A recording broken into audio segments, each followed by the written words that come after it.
All Souls Unitarian Universalist Church, building community, inspiring growth, creating change.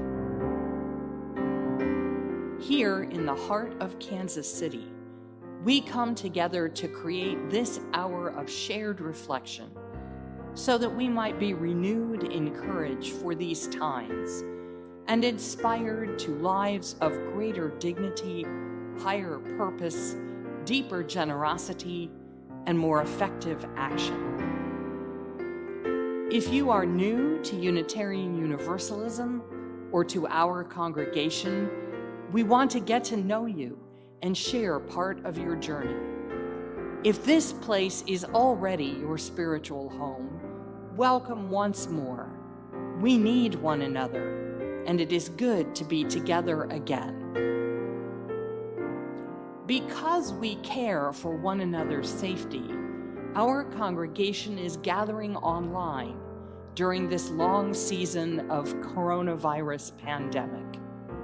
Nevertheless, through the gifts of technology, we continue to celebrate community and connections as we lean into the values of justice, compassion, and reason. Together, we learn the love that has the power to overcome both loneliness in the heart and oppression in the world. Welcome to our service this morning. May the words and music and images that we offer today nourish our best selves, calling forth abundant wisdom and love. Arise, O souls,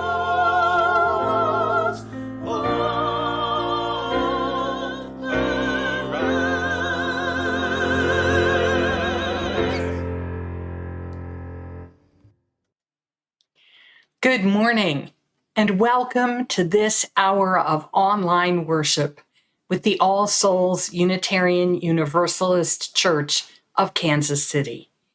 We are glad that you are here with us.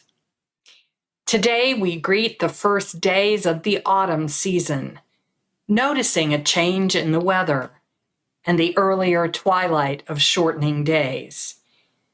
The solstice balance has come and gone. The darkening of the turning year quickens its pace. Momentous issues hang suspended in our political world as we seek to work the mechanisms of authentic democracy. Pestilence, famine, and war continue their trails of death throughout our own land and across the globe. And yet, we gather in this time of community to sustain one another in the practices of compassion and service, in the quest for justice and equity, in the celebration of kindness, connection, and love. May our weariness be soothed and our spirits refreshed in these moments of reflection together. May we find new meaning in our various works and sustenance from the gifts of our forebears.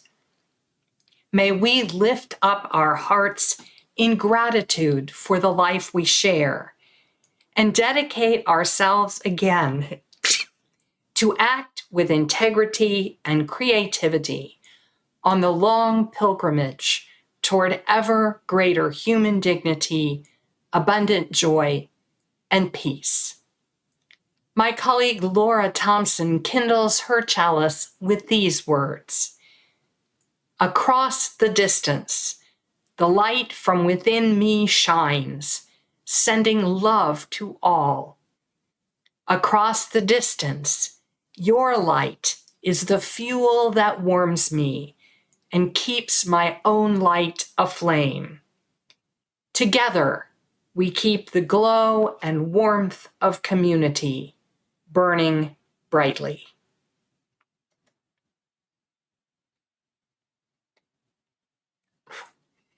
I invite you now to mention in the chat where you are keeping the glow and warmth of community a light this morning.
Now let's join together in speaking once again our covenant promises to this community. Together we affirm, goodwill is the spirit of this church, and service is its law. This is our great covenant, to dwell together in peace, to seek the truth in love, and to help one another.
The earth is spinning, spinning, spinning, always spinning.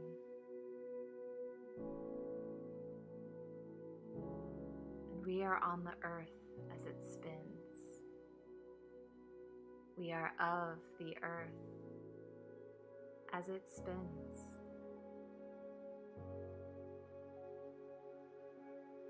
Generations come and go with our pain, our joys, our hopes, our fears, all the ways we hurt each other, all the ways we are hurt. We live our lives of beauty and terror,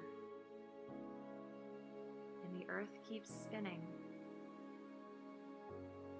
The climate changes slowly and then too fast. The fires and floods leave us helpless, and still the earth spins. The powerful consolidate control, hoard resources, stamp out lives. The vulnerable organize, share, and claim power, dignity, hope. We lose our champions, dance with despair. We remember again that we are the ones we've been waiting for, and amid it all, the earth spins. The earth tilts toward the sun, and our days are long and bright. The earth tilts away, and our colder days give way to night. Year after year we tilt toward, away, toward, away. We hold on tight to one another as the earth tilts and spins. And every year, twice for one day, the earth is upright, perfectly in balance. Suspended in space, cradled in the tension of opposing forces.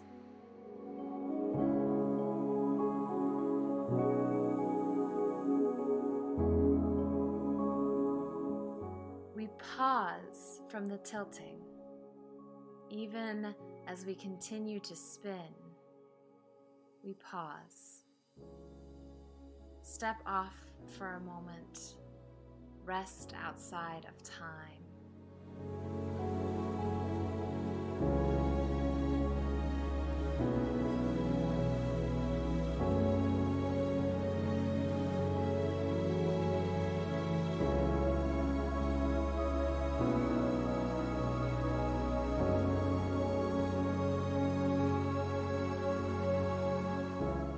Let the spinning earth take care of itself for a moment.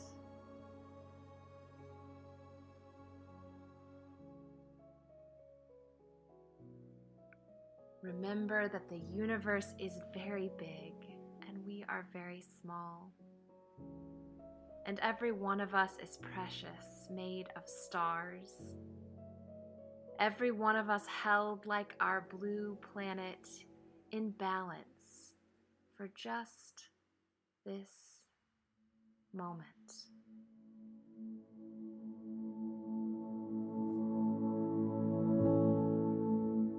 Let the moment expand in this liminal time, when day and night meet in perfect symmetry, when light and dark balance each other entirely.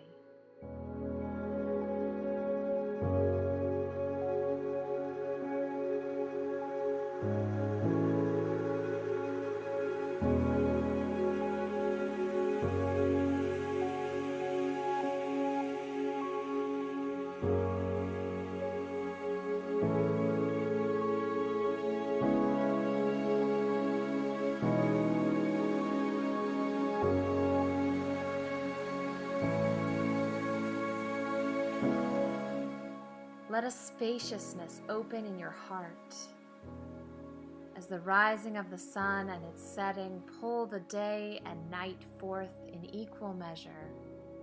Let it pull your consciousness wide open.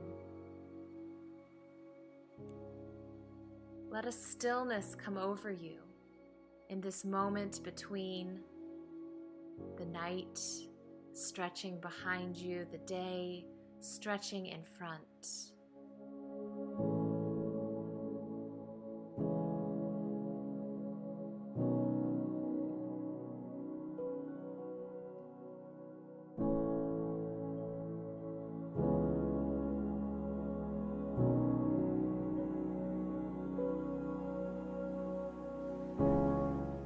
Let the golden light of the season add sacred, sustaining attention to your days.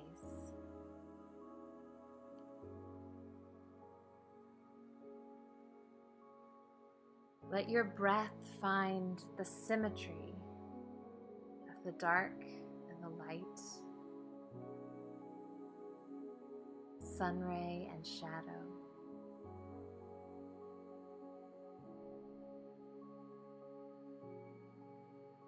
Let your breath find the symmetry of the great big inhale of sunrise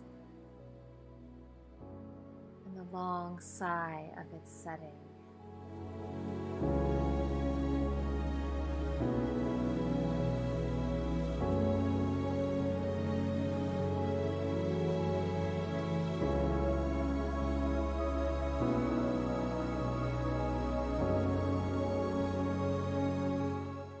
In and out in perfect rhythm. Let the balance of your breath carry you outside of time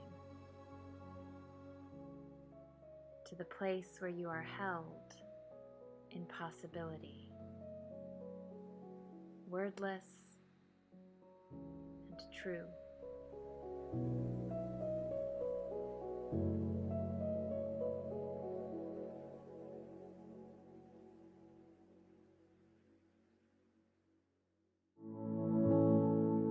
The days will be shorter now, and the earth will keep spinning. Much work is before us, and the earth will keep spinning. No one is coming to save us, but the earth will keep spinning. We will hold fast to each other, and the earth will keep spinning. We have everything we need, while the earth is still spinning.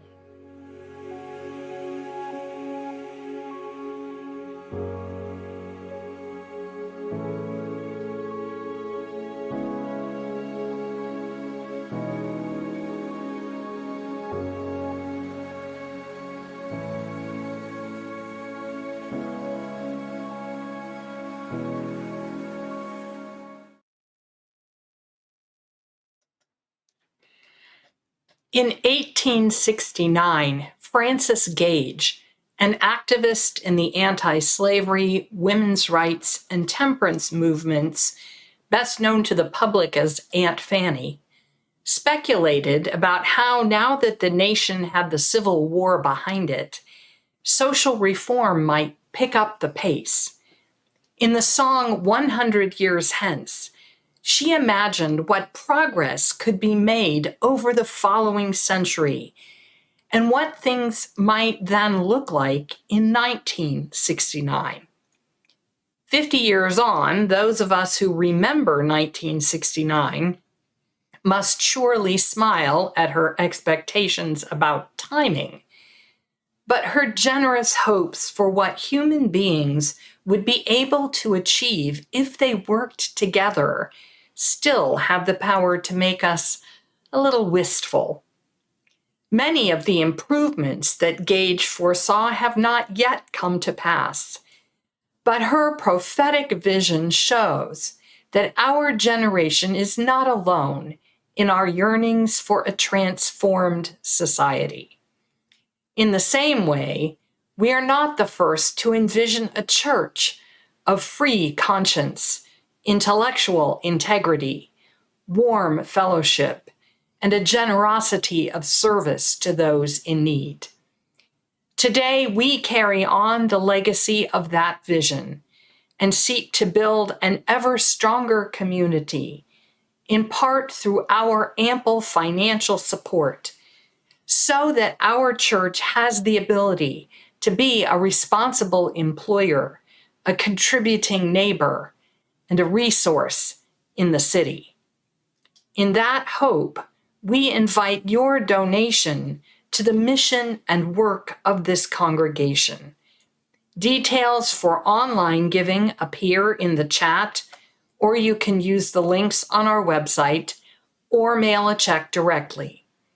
In this spirit, our offering for this morning will now be given and gratefully received.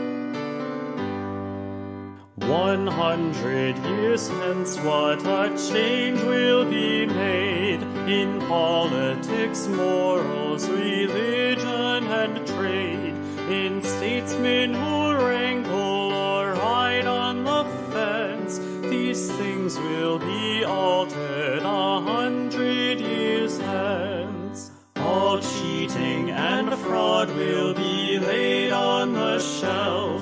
Men will not get drunk nor be bound up in self, but all live together, good neighbors and friends, as Christian folks ought to 100 years hence. Then woman, man's partner, man's equal shall stand, while beauty and harmony govern the land. To think for oneself will be no offense. The world will be thinking 100 years hence. Oppression and war will be heard of no more, nor blood of a slave leave a stain on our shore. Conventions will then be a useless expense, for we'll go free suffrage 100 years hence. Instead of speech making to satisfy wrong, we'll all join the chorus to sing freedom song. And if the millennium is not a pretense, we'll all be good neighbors 100 years hence. We'll all be good neighbors 100 years hence.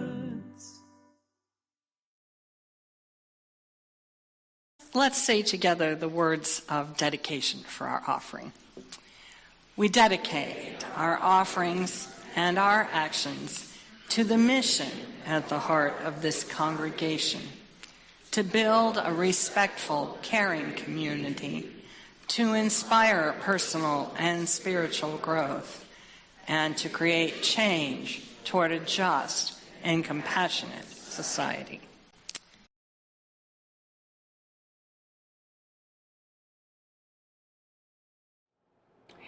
Transcendental Wild Oats is Louisa May Alcott's satirical account of her family's 7 months attempting to found a utopian commune at a derelict farm they called Fruitlands.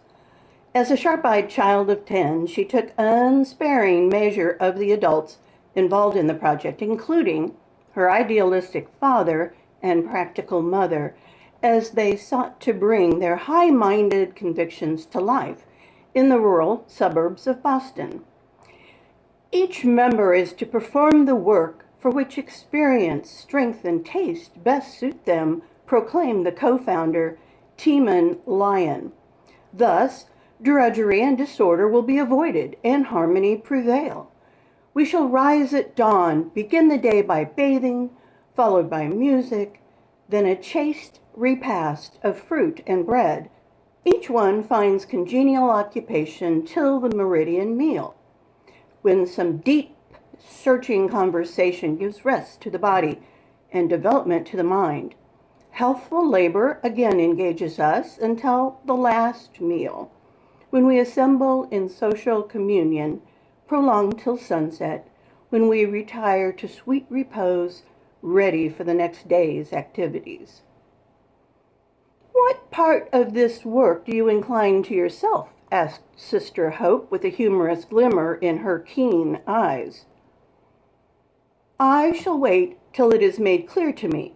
Being, in preference to doing, is the great aim, and this comes to us rather by a resigned willingness than willful activity, which is a check to all divine growth, responded Brother Teeman. I thought so. And Mrs. Lamb sighed audibly, for during the year he had already spent with her family, Brother Teeman had so faithfully carried out his idea of being, not doing, that she had found his divine growth both an expensive and unsatisfactory process. Here, her husband struck into the conversation, his face shining with the light and joy of the splendid dreams and high ideals hovering before him, firmly believing that his dream was to be beautifully realized, and in time not only little fruitlands, but the whole earth be turned into a happy valley. He worked with every muscle of his body, for he was in deadly earnest. He taught with his whole head and heart, planned and sacrificed, preached and prophesied, with a soul full of the purest aspirations, most unselfish purposes, and desires for a life devoted to God and man, too high and tender to bear the rough usage of this world. With the coming of winter, everyone forsook the community, including Team and Lion, their principal financial investor, leaving Abel, his wife Hope, and their 4 daughters to pass the winter in a drafty house without firewood. Desolation and despair then fell upon Abel. His new beliefs had alienated many friends. Some thought him mad, some unprincipled. Even the most unkindly thought him a visionary whom it was useless to help until he took more practical views of life. All stood aloof, saying, "Let him work out his own ideas and see what they are worth." He had tried, but it was a failure. The world was not ready for utopia yet, and those who attempted to found it only got laughed at for their pains. In other days, men could sell and give all to the poor, lead lives devoted to holiness and high thought, and after the persecution was over, find themselves honored as saints or martyrs. But in modern times, these things are out of fashion. To live for one's principles at all costs is a dangerous speculation. And the failure of an ideal, no matter how humane and noble, is harder for the world to forgive and forget than a bank robbery or the grand swindles of corrupt politicians.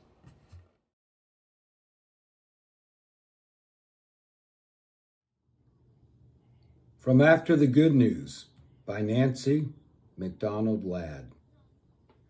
The supposedly classless and universalized populace of New Harmony in 1825 was made up largely from 2 distinctly polarized groups of white people: the urban intellectuals who were drawn to the ideals of Robert Owen's philosophy, and the unskilled laborers who arrived in hope of a steady job and a warm bed to sleep in. Notably, there were a few skilled laborers, craftsmen, or established area farmers. In a relatively short amount of time, the ideals, so clean and bright and abstract, came crashing into the realities, which were muddled and tainted by capitalistic necessities. The boatload of elite founders and their benevolent friends couldn't afford to hold common property anymore. What began as a model of socialist secular idealism became just a small Midwestern town with a significant number of creative, smart people living on their privately owned property. That's basically what New Harmony is today.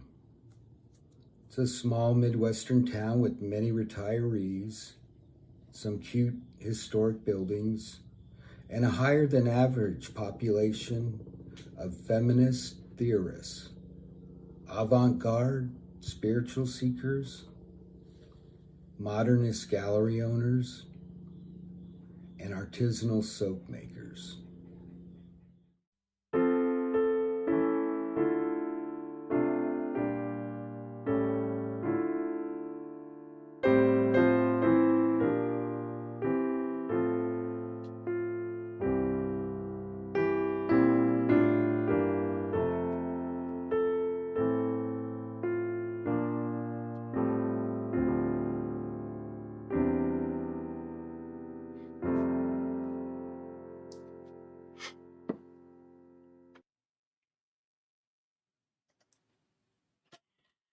Beware of those who want to build perfect worlds. They are dangerous. There is something disconcerting about spending the better part of a week reading and thinking about the 19th century visionaries who sought to establish utopian communities in the decades just before the American Civil War, and then spending Friday afternoon at the Auschwitz exhibit at Union Station. There is an uncanny resonance between these two projects, a common thread of purity-obsessed idealism that sounds appealing to an anxious world, but always ends in exploitation and dehumanization. Liberals are famous for our quest to build a new and improved society. Indeed, it forms part of our own All Souls mission statement in the present day. And this is an impulse that is also evident among our conservative counterparts. What we differ from them about is tactics. Consider the stories of Fruitlands and Brook Farm, both artifacts of our own spiritual heritage of transcendentalism. I think it is not insignificant that these two quintessentially New England commune projects arose and withered during the 1840s, a time when our national conscience was deeply divided and troubled over the issue of slavery. The early hopes that moral and political pressure from Northern elites could bring about emancipation throughout the newly formed United States had proven naive. The North was complicit in its economic dependence on the cotton and tobacco industries, and the peculiar institution of slavery appeared politically intractable. Even efforts to confine it to existing geographical boundaries were not working. No one, of course, knew then that within 2 decades, simmering violence would erupt into a war that would devastate a generation and close the chapter of legal chattel slavery in the nation. Instead, New Englanders who opposed the enslavement of human beings felt helpless to stop its juggernaut in any effective way, and some saw their only path of integrity as withdrawal from the social and economic networks that were tainted by its influence. Many of them felt this way not just about slavery, but also about the Industrial Revolution more broadly. Dickensian London's ragged orphans and William Blake's dark satanic mills frightened and repulsed them. Despite their own dependence on the neighborhoods of Boston for intellectual and spiritual camaraderie, they looked back to Jefferson's fantasy of the self-sufficient yeoman farmer as the model of independent America. There was something wholesome about agrarian life, they imagined, although few of them had ever tried it or had any idea of the knowledge or effort it really took to make a farm sustainable. The mostly Unitarian transcendentalists added to this romantic meme the religious conviction that God was more immediately accessible through nature than in biblical myths or church doctrines, which led them to believe that their agricultural visions of the perfect life were divinely ordained and must surely deserve and have God's blessing.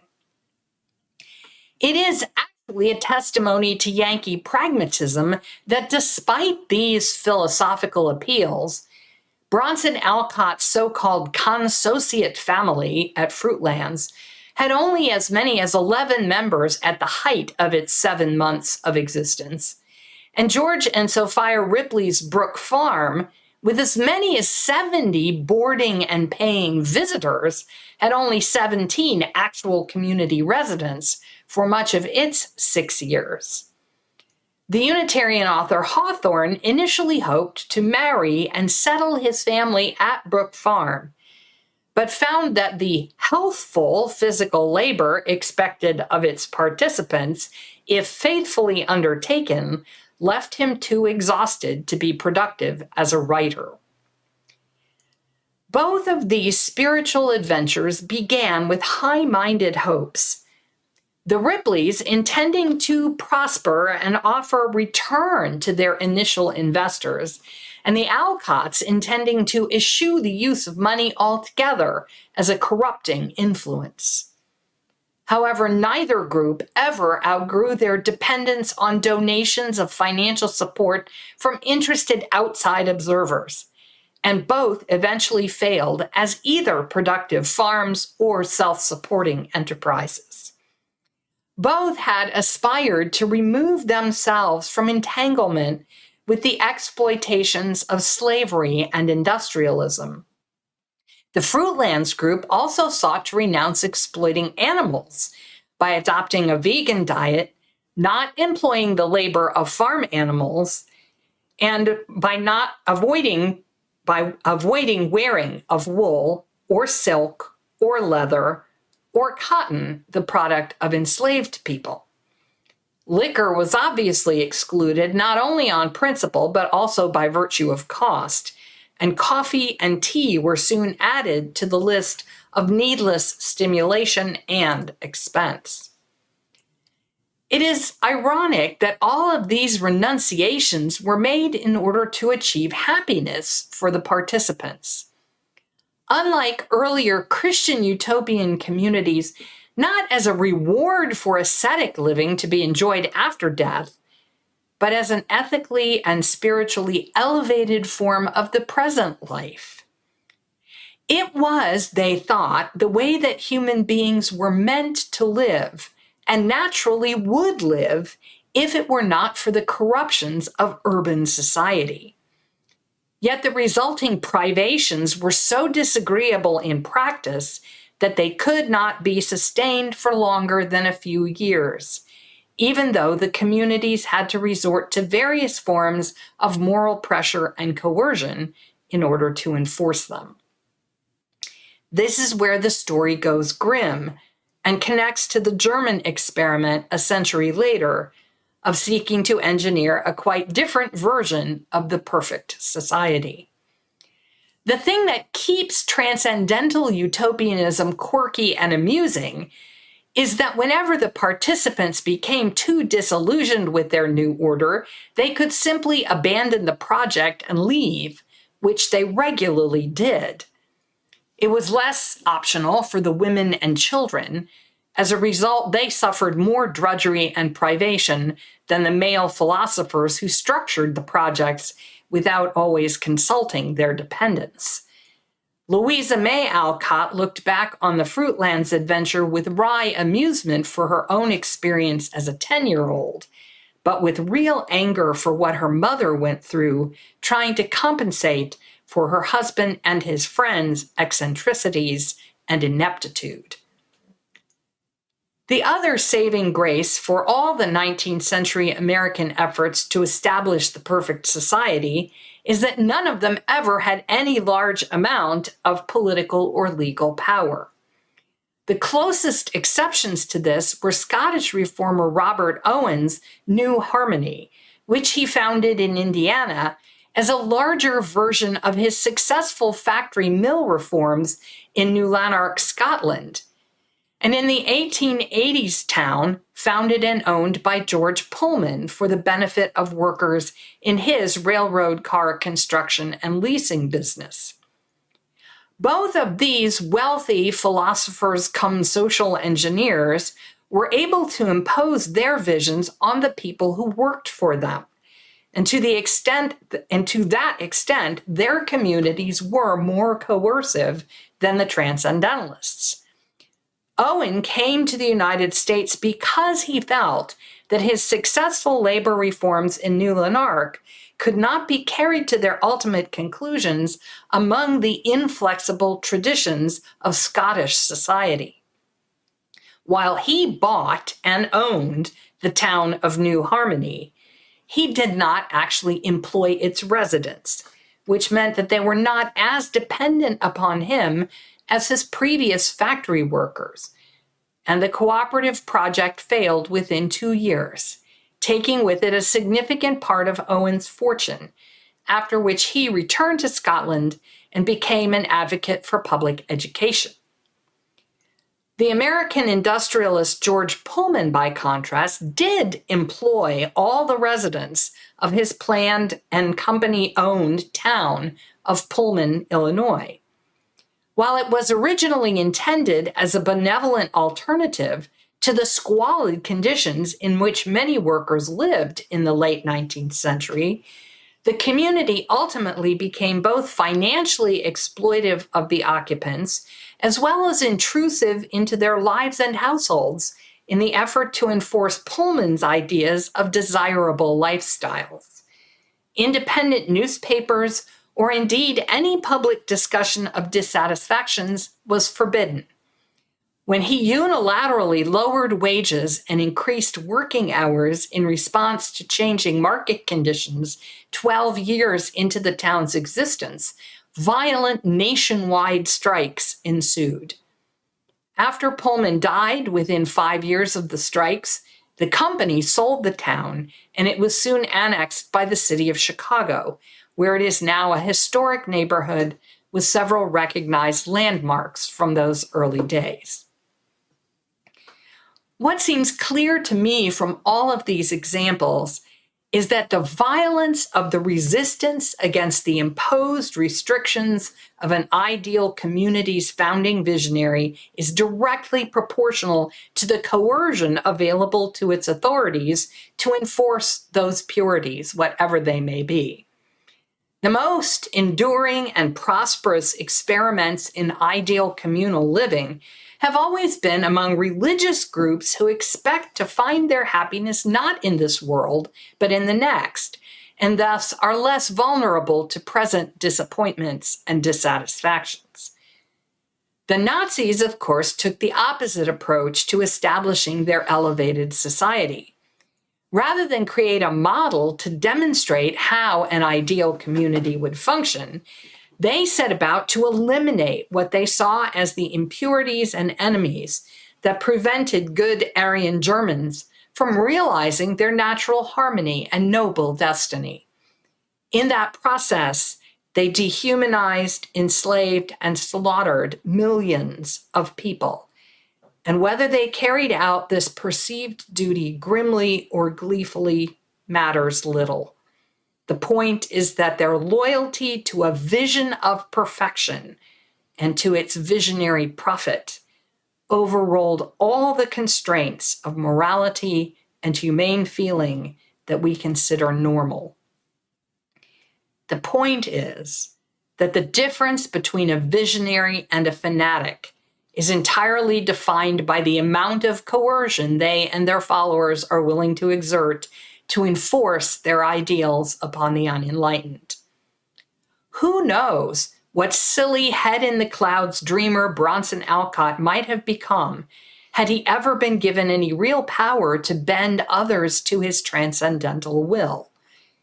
Could he have grown into one of Plato's philosopher kings? I don't think he was self-aware enough or perceptive enough of others' needs and feelings to be a genuinely benevolent ruler. Those who are rare souls indeed.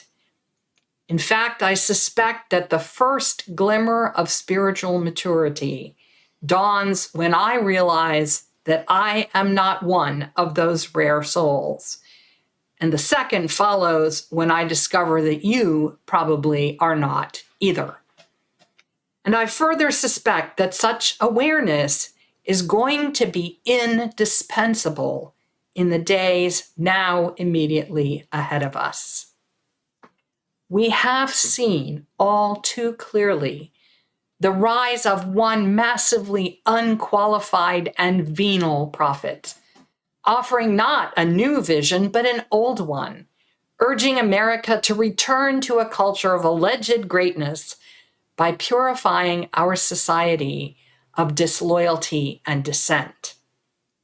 His popularity is baffling to most of us. But what shall we say when his inevitable successor appears, this time competent, self-controlled, self-deprecating, calling us to sacrifice on behalf of ideals that ring true in our hearts, global rather than national in scope, holding out yet another plan for universal perfected community? If the skepticism of this faith tradition has ever been anything other than adolescent posture, may we hold hard to it then. We will be called fragile when we object to our own suffering and squeamish when we protest the suffering of others. We will be told that we are selfish when we withhold our assent from the great project, whatever it turns out to be, with its purportedly momentary suspension of what we have long considered inalienable human rights. Then I want us to remember Brook Farm and Fruitlands, because sometimes the fear of looking ridiculous helps us more than the fear of becoming oppressive.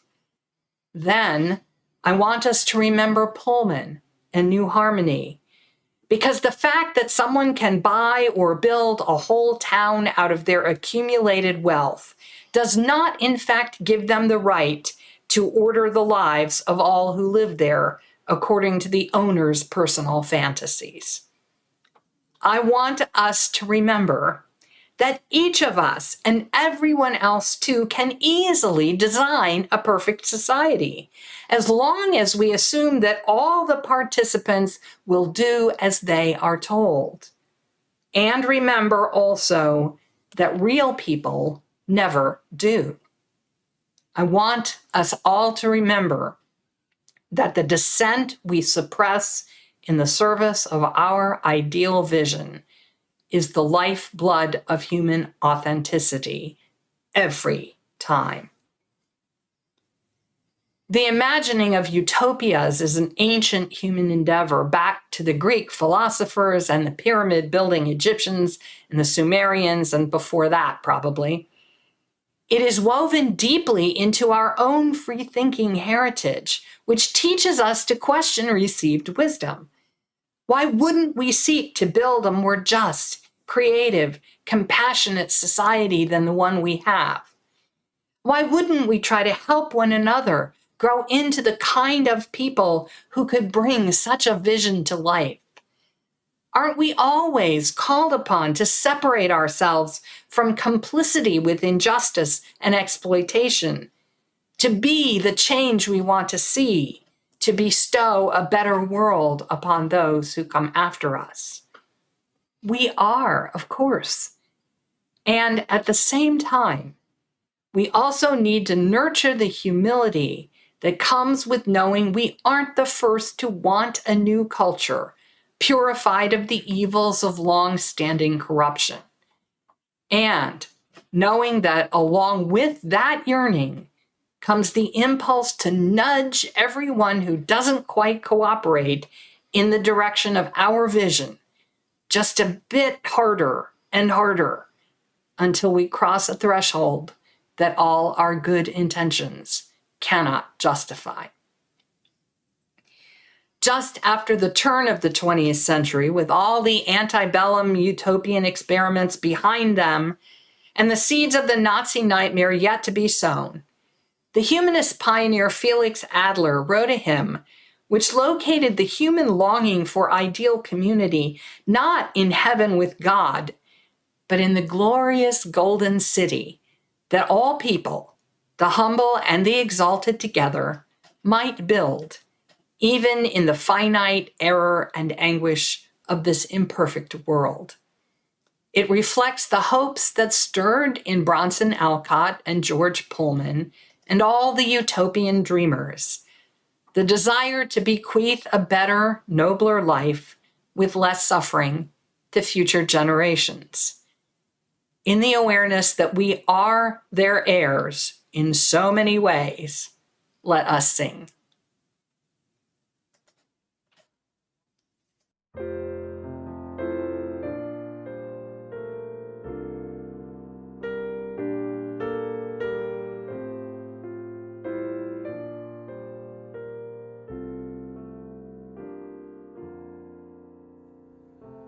Hail the glorious golden city, pictured by the seers of old.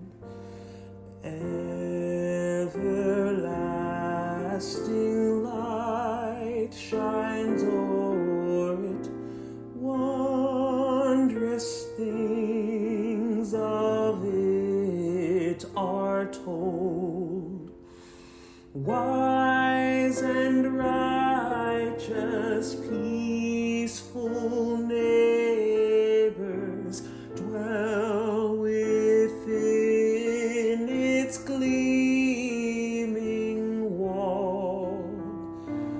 Wrong is banished from its borders, justice reigns supreme o'er all.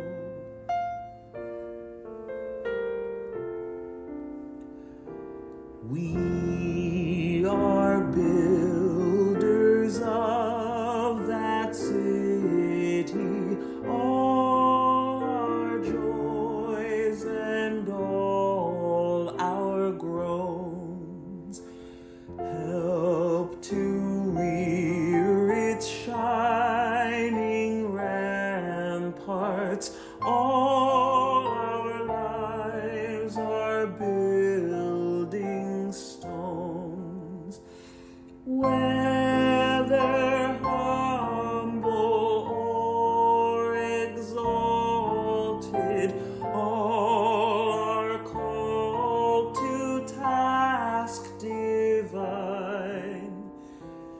All must aid alike to carry forward one sublime design.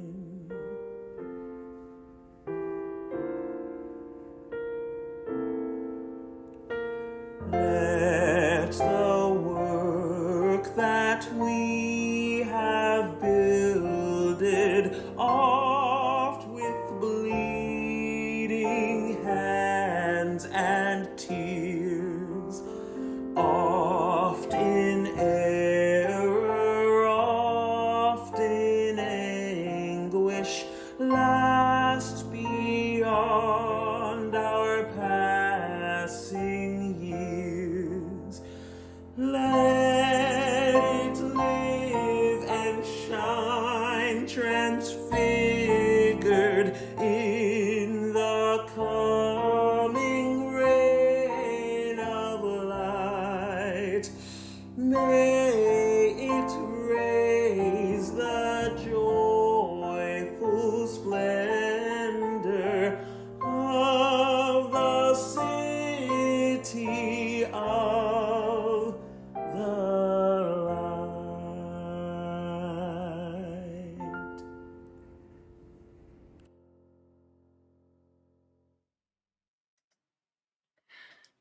May we always have before us the vision of a larger, more abundant life in equal freedom and compassion for all. May those dreams teach us to become kind and generous people, to give our loyalty to leaders who are deeply grounded in their own humble humanity and our shared wholeness. May the world we build together be established in justice, in mutuality, and peace.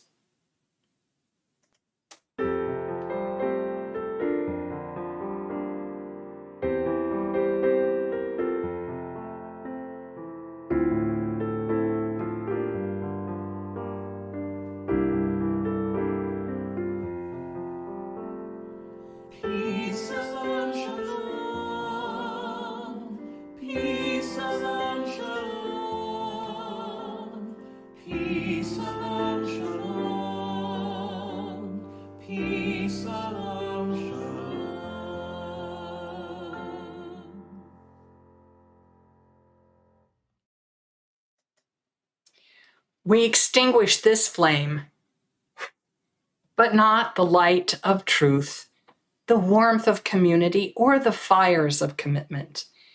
For all these we carry in our minds and hearts until the time shall come when we will be together again.